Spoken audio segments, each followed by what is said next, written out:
Olá pessoal, sejam bem-vindos a essa aula de Física. Hoje nós vamos falar sobre a força centrípeta. O que é essa força centrípeta, né? Como que nós calculamos essa força centrípeta? Toda vez que um corpo executar um movimento curvilíneo, movimento que execute uma curva, né? Um exemplo disso aí são os movimentos circulares. O movimento circular, sempre o corpo vai estar executando uma curva. Outro exemplo é um carro numa rodovia. Toda vez que esse carro executa uma curva na rodovia, vai aparecer a força centrípeta. Então a força centrípeta sempre aparece quando o corpo executar um movimento que tenha uma curva, movimento curvilíneo, ok? Bom, nesse caso, quando um corpo executa uma curva, pode aparecer várias forças atuando nesse corpo. A força centrípeta é a resultante de várias forças que podem estar atuando nesse corpo, mas na direção do centro de uma circunferência. Porque quando um corpo executa uma curva, essa curva faz parte de uma circunferência. É um arco de uma circunferência. Então, a força centrípeta vai ser a resultante das forças que estão atuando nesse corpo na direção do centro dessa circunferência, ou dessa suposta circunferência, né? Então, força centrípeta é uma resultante das forças que tem direção do centro da circunferência. Tranquilo? Beleza. Mas vocês estudaram lá no movimento circular que quando um corpo executa uma curva, a velocidade muda de direção. E quem faz a velocidade mudar de direção é uma aceleração. Só que a aceleração chamada de centrípeta. Aceleração centrípeta. Ou seja, a aceleração centrípeta faz a velocidade mudar a sua direção. E toda vez que um corpo está no movimento curvilíneo, ele está mudando a sua direção. Portanto, vai ter aceleração centrípeta.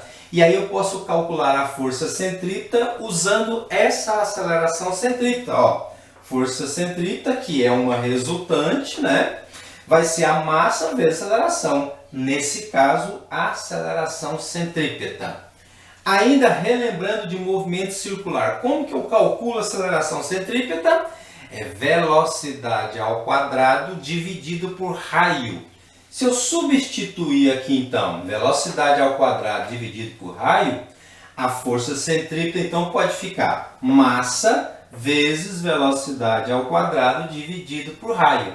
Então as duas fórmulas são aceitas, né, para calcular a força centrípeta. Massa, velocidade ao quadrado dividido por raio, ou pode ser massa vezes aceleração centrípeta. Depende dos dados que você tem na questão, né? Se você tem aceleração centrípeta, vai direto aqui. Se você não tem, então você vai calcular a força centrípeta aqui, ok? Então as duas maneiras. As unidades de medida que eu coloquei aqui são unidades do sistema internacional, né? Massa é quilograma, velocidade é metros por segundo, raio é metro, força é newton, né? Toda força é dado em newton. E aceleração centrípeta em metros por segundo ao quadrado, tá? Mas existe outra maneira de calcular essa força centrípeta além dessa aqui. Vamos ver agora. Bom, pessoal, além das duas fórmulas que você tem para calcular a força centrípeta, existem algumas situações que não é possível calculá-la usando as fórmulas. Aí nós vamos aplicar um método de cálculo, tá? Esse método é o que eu uso para calcular em algumas situações, ok? Cada professor tem o seu método aí, né? Como é que é feito isso aí? Em um movimento circular, né, ou movimento de curvas, o corpo pode estar sofrendo a ação de várias forças na direção do centro da circunferência. Como exemplo, eu coloquei força 1, força 2, força 3. Essas três forças estão na direção do centro da circunferência. Pode estar no mesmo sentido do centro, F1 e F2, pode estar em sentido oposto ao centro, F3. mas ambas têm a direção do centro da circunferência. Ok? Bom, você vai desenhar o vetor da força centrípeta na direção do centro, porém no sentido oposto ao centro. Então, sempre você vai desenhar a força centrípeta, o vetor da força centrípeta, no sentido oposto ao centro da circunferência. Então, se o centro está aqui para baixo, você vai desenhar para cima, né? Vamos supor que o corpo estivesse aqui embaixo, tá? Você iria desenhar a força centrípeta nesse sentido, oposto ao centro da circunferência, ok? Então, sempre desenhe o vetor da força centrípeta no sentido oposto ao centro da circunferência. Foi o que eu coloquei aqui então. Bom, essa força F1 pode ser, por exemplo, o peso, né? O peso desse corpo, que é para baixo. A força 2 aqui pode ser, por exemplo, uma força de tração. Pode ter algum cabo ligando esse corpo ao centro, né? Uma corda, por exemplo, e aqui seja a força de tração. A F3 pode ser, por exemplo, uma força normal. Esse corpo pode estar em cima de uma superfície, né? E pode ser a força normal aqui, tá? Então, eu coloquei como exemplo 3 forças aí. E aí eu acrescento a força centrípeta sempre oposto ao centro da circunferência. Tá aí tudo bem, né? Isso aqui é o diagrama de forças, então. Diagrama de corpo livre, né? Beleza. Agora eu vou aplicar 2 casos aí, ó.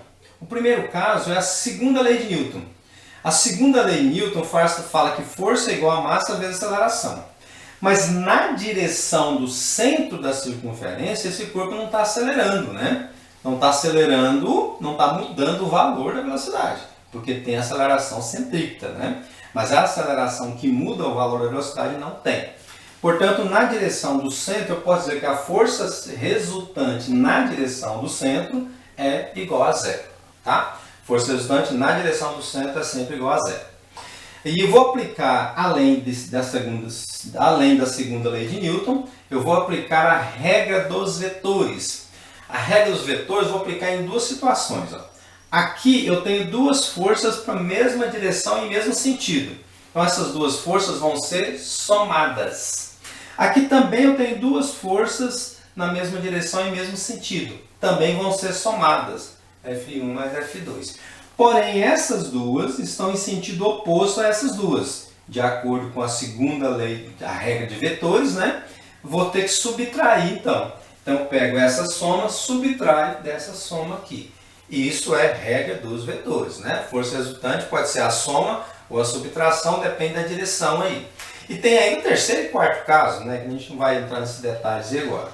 Por enquanto, nós precisamos aplicar apenas primeiro caso, ou segundo caso, vetores aqui, tá? Feito isso aqui, agora é só substituir isso aqui nessa primeira equação.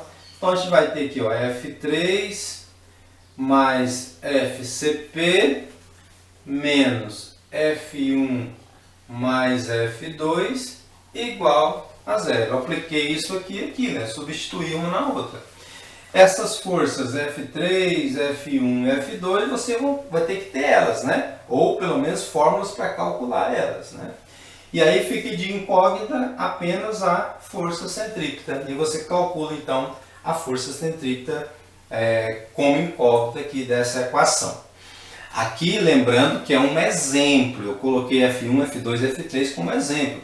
Pode existir apenas uma dessas aí, né? Ou mais, tá? Então pode existir 1, 2, 3, 4, 5 forças atuando no corpo. Aqui eu coloquei 3 como exemplo aí, além da força centrípeta. Então a regra é, sempre desenhe a força centrípeta no sentido oposto ao centro da circunferência. Sempre aplique a segunda lei de Newton e a regra dos vetores. Aí você junta as duas e vai encontrar então a força centrípeta. Tranquilo? Vamos imaginar agora um ciclista numa rua plana. Poderia ser também um piloto aí, né? Mas está mais para ciclista aqui, né? Ele está numa rua reta, uma rua plana. E logo adiante ele vai encontrar 2 quebra-molas. Um quebra-mola que tem um raio de curvatura grande, né? Fazendo isso aqui, ó. Isso aqui é um arco dessa circunferência, né? Então, bem brando, né? Um quebra-mola bem suave aí, né? Com raio de curvatura grande.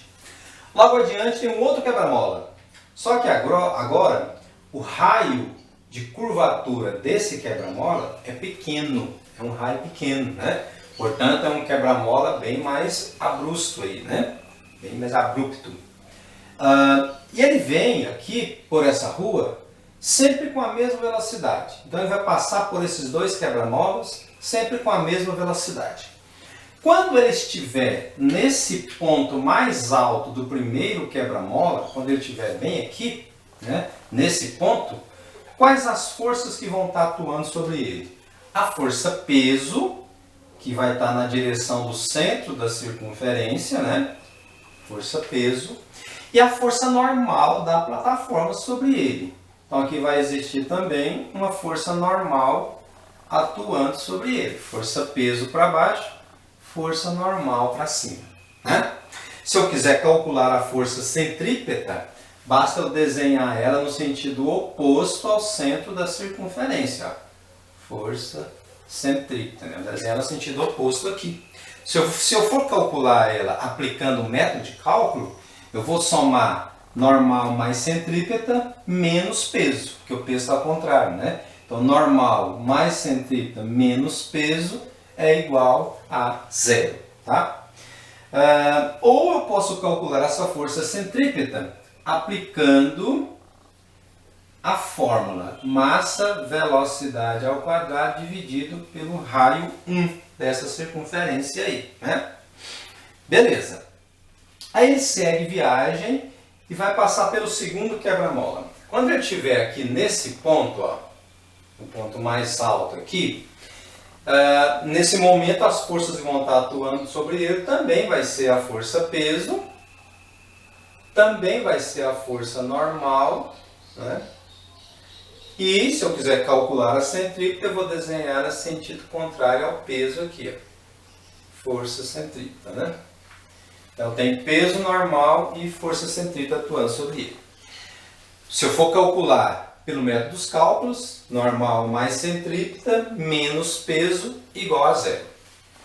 Ou eu posso calcular pela fórmula. Força centrípeta igual a massa velocidade ao quadrado dividido pelo raio 2 agora.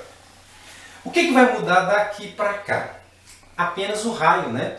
A massa do ciclista aqui é a mesma massa do ciclista aqui. Mesmo, ele tem 30 kg aqui, vai ter 30 kg lá. Ele tem 80 kg aqui, tem 80 kg lá. Né? A velocidade eu disse que vai ser constante. Então eu vou supor que está com a mesma velocidade quando ele passar aqui e passar aqui. Então a velocidade aqui é a mesma de lá. Mas o raio aqui é grande. O raio daqui é pequeno. A força centrípeta é inversamente proporcional ao raio. Ó. Força centrípeta inversamente proporcional ao raio. Então, se esse raio aqui é grande, essa força centrípeta é pequena, inversamente proporcional. Quanto maior o raio, menor é a força centrípeta. Já ali, o raio é pequeno. Se o raio é pequeno, a força centrípeta é grande. Então, o que muda daqui para lá é o raio. Se muda o raio, muda a força centrípeta também. Então, a força centrípeta aqui vai ser menor do que a força centrípeta na segunda situação. Isso significa o que, professor? Significa que, dependendo da velocidade que você tiver, você pode saltar lá naquele quebra-mola e não saltar nesse quebra-mola. Ou seja, aqui você pode sair do quebra-mola, dependendo da velocidade, né? E aqui não, porque lá a força centrípeta é grande, aqui a força centrípeta é pequena. Então você consegue contornar esse quebra-mola sem saltar. Ali talvez você consiga saltar no quebra-mola, porque a força centrípeta lá é maior do que a força centrípeta aqui, tá? Então, se eu chegasse ali com uma velocidade maior, a possibilidade de saltar é maior? Sim, porque a força centrípeta é diretamente proporcional ao quadrado da velocidade. Então, se você aumentar a velocidade, vai aumentar a força centrípeta. Quanto maior a velocidade, mais longe você vai saltar, porque maior vai ser a sua força centrípeta, tá? Massa é diretamente ao quadrado da velocidade. Força centrípeta é diretamente ao quadrado da velocidade. Mas a força centrípeta é inversamente proporcional ao raio, né? Então, quanto maior raio, menor a centrípeta. Porém, quanto maior a velocidade, maior será a força centrípeta, tá bom? Então, eu posso calcular pela fórmula, ou eu posso aplicar as regras dos vetores, né? E também a segunda lei de Newton. Como ficaria isso? Ó? Normal mais centrípeta, que tem a mesma direção e mesmo sentido, né? Menos peso, que está para baixo, sentido contrário subtrai, igual a zero, que é a segunda lei de Newton, né? Aí eu posso calcular a força centrípeta aqui também, ok? Então eu posso aplicar fórmulas ou método cálculo, dependendo da situação, dependendo dos dados que você tem no exercício aí. Beleza? Um abraço, até a próxima.